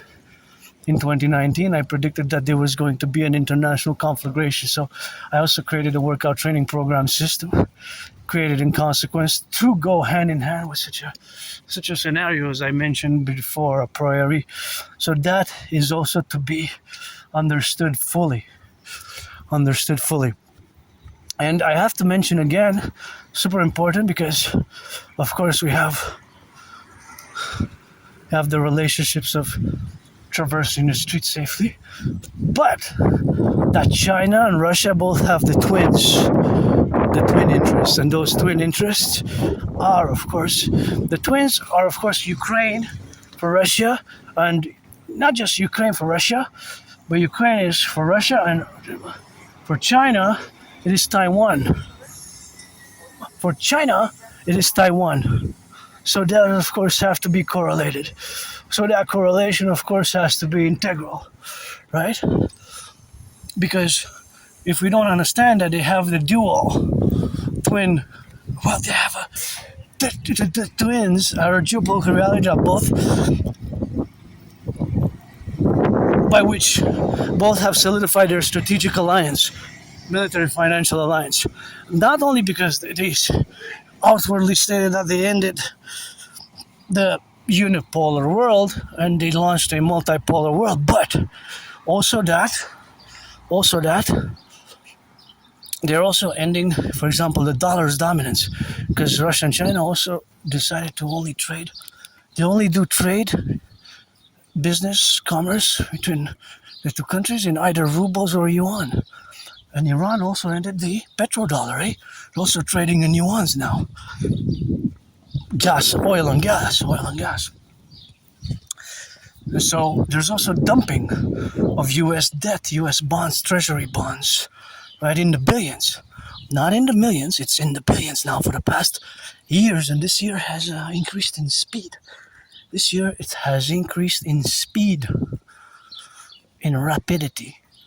So they're pushing with that economically, on the financial economic front, jointly, and then military front, jointly, perhaps overtly, covertly, because both China and Russia together, they have an interest, a joint common interest to support Iran, the Iranian regime, as much as they can. The Iranian regime was founded on 11th of February 1979. 1979. Now myself, I don't like violence, but for last resort as a defense, these DDD, defensive protocols, my strategies are mostly based on SSSD, security services, surveillance and defense, SSSD, security service, surveillance and defense, SSSD. So, but I do live with that too, because trauma and PTSD, but I don't like violence. But I do live with hypervigilance, And in geopolitics, if I can correlate my surprise vicious murder, surprise attack that I survived, if I can correlate it, I'm going to put it, it can be correlated at a macro level, geopolitical level with Pearl Harbor, October 7th and 9/11. Like October 7th, Pearl Harbor, 9/11. That is pretty much but me at the micro level from back in years and years and years ago.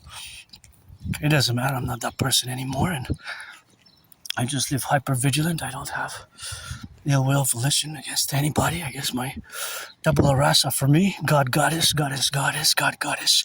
At the table, I will to build the forgotten goddess table, and will to build the forgotten goddess kingdom, forgotten goddess temple. Look at this beautiful garden. I wish I gave my anonymous friend a house to have. She deserves a beautiful garden like this, to enjoy a beautiful garden like this, and to enjoy, If I make a main a bin, gonna give her half, that'll be that rock and roll. And see, for example, this bus is hybrid, bus 61. The number of the bus is 61, but the number on it is 44 line 030. 44 line 030, 44/030. So that, of course, is what a bus is integral. But I don't know the ratio of it, So I don't know the ratio. The ratio could be, of course, X, Y, Z, or whatever the case may be, of course, in this directive, of course, what we have now to be correlated with. But that correlation is that it will consume a proportion. So that proportion will be proportionate to its consumption rate for gas, and electricity. The gas and electricity which will consume, because it's a hybrid, it will be a ratio, maybe 50-50, I don't know, I wonder. But see, that would have been cool if it would have been indicated on it. Actually, that would have been so nice if it would have been indicated on it. I would have actually appreciated, say, 50%, 50-50, or 40-60, 40% electric, 60%, whatever the case may be, for the left and the right, and in the middle and in the side, of course, to the manifestations of whatever the bus is. But the bus's ratio of consumption is, because it will vary. Of course, that variance will be a variable integral to the relationship of where we have ourselves and our relationships to be integral. So I'm just gonna go to the river and back. That's of course where I have to correlate the structure, the river and back, and I'm really thirsty, so I gotta, on my way back, I'm gonna have to fill. I hope it works. Hope the water works. I just wanted to come here and cross the street safely. Only from both sides. I have to watch it on the both sides. And this is where we came last year. Remember, we come to get the hydration there sometimes, and we come to hydrate at that particular place. I hope it's open. It's water, you know. This is an old chalet here. It's 100 years old. Hundreds. That one over there, it's a historical one. And this is sometimes that I come during the summer and spring and autumn. Mostly usually I come even in March. I start coming here in April, and there's berries over there. I go eat berries because nobody else does, I think. I don't think many people know about the wilderness berries, and they're nice berries. So here where we wanted to come, and this is where we'll drill it, and wanted to show you the other side of the river, how the island of the Hawk is surrounded by a big river. The berries are not yet ready. Usually they're like in August, September, they're that way. We're gonna come next week probably. We're gonna do a big one, and here it is, the berries. So you have berries on that side. And here you can see how big the river is. See? Here you could actually see how it incorporates. That's actually the south shore, and that's of course the other south shore. And this is where the big river is. And of course that's the soeur. And of course you have fishes here. Some people fish over there by the side, see? And there's the rapids. And you have little islands there, so you can see this whole big river which surrounds the whole area, the whole Montreal area. It's a huge one, so it goes roundabout like, it's like a snake almost. Like a coiled snake. Almost like a coiled snake, but it's I call it Snake River, and of course that's what we have now to be integrated with, and it's a beauty, you know. They can go relax there, take some water when it's hot, and some people fish. See how big it is? That's the South Shore, and that's the U.S. border down here. That way is the U.S. border, and of course all that relationship is what we have now with the water, and I love coming here, and then you have the berries on that side and the berries on the other side. So usually I go below in the wilderness like that. There's a way to go by the side, but you have to watch it, you know, because it's in the wilderness and you got those mosquitoes, and you got to go on the left and on the right and in the middle. And of course all that while we complement ourselves is something where we go the relationship of the facultative aspects of our daily activities correlated with the beauty of nature and civilization. It is as integral aspects. And now I'm heading back to my headquarters, back into the sun. I just wanted to go say hello to the river, and going back because I'm getting a bit very thirsty and very hungry. For some reason I'm getting hungry. I ate, I guess because of the heat and my mental. It also sucks out of the calories, eh? So I'm getting hungry. I'm more thirsty. So back to my headquarters. 2 hours to go, and 2 hours to go. 2 hours to go.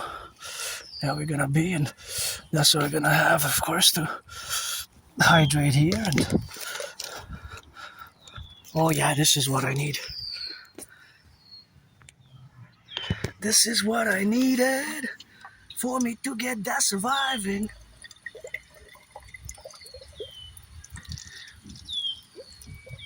So that's why we have, of course, to be correlated in the domains of what we have now to correlate ourselves, and in the representational aspects of the civilizational domain where we coexist now. And of course that plateau of integral aspects is something which we have to fully implement. And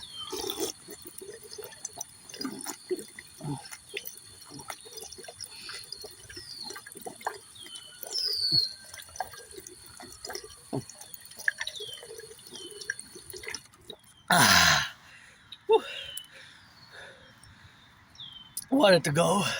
Thank you, workers. See, this is a privilege of civilization, eh? Sometimes I'm just worried that in a World War III scenario, and because of Alexander Dugin's that's my worries. I get goosebumps when I discuss it. Alexander Dugin's strategies, I think they're being implemented for a while now. Russia and China. Alexander Dugin. The foundation of geopolitics. They might have started implementing them a few years ago. That's why we're seeing all these internal growing problems by mass financing, covertly, of course, of Russia and China. Alexander Dugin.